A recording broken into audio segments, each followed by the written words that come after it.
মা? কি করো? বানিয়ে দিছি আজকে। ও আচ্ছা, তো গাইস মা আজকে বানাচ্ছি ইফতারি।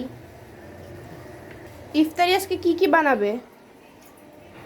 বানাবো ছোলা, তারপর হচ্ছে এই যে আলু সিদ্ধ করে রেখেছি, আলু দিয়ে আলুর চপ বানাবো, পেঁয়াজু বানাবো, তারপর হচ্ছে বেগুনি ভাজবো, ও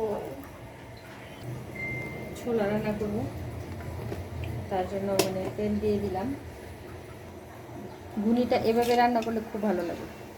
প্রথমে যে তেল দিয়ে মানে শুকনো মরিচ, এলাচ, দারচিনি এগুলো দিলাম, দিয়ে এখানে কিছু পেঁয়াজ দিয়ে দিব,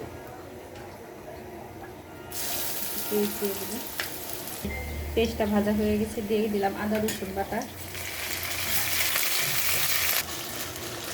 দিয়ে দিলাম আদা রসুন বাটা। তারপরে দিব হচ্ছে হলুদ গুঁড়া, তারপর জিরা বাটা,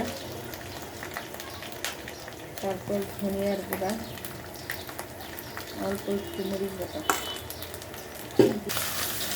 কষিয়ে নেব। তারপর দিয়ে দিব কয়েকটা টমেটো, তারপর আধা ভেঙে রেখেছিলাম আলু, সেগুলো দিয়ে দিব, দিয়ে মশলাটাকে ভালো করে কষিয়ে নেব।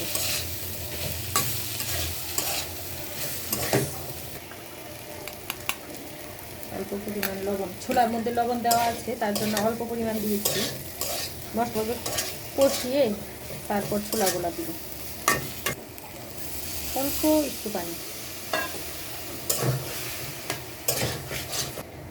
মশলাটা কষিয়ে নিয়েছি।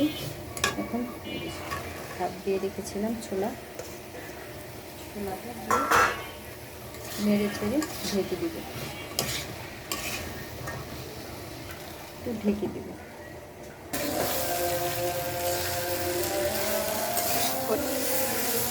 এখন নামিয়ে নেব।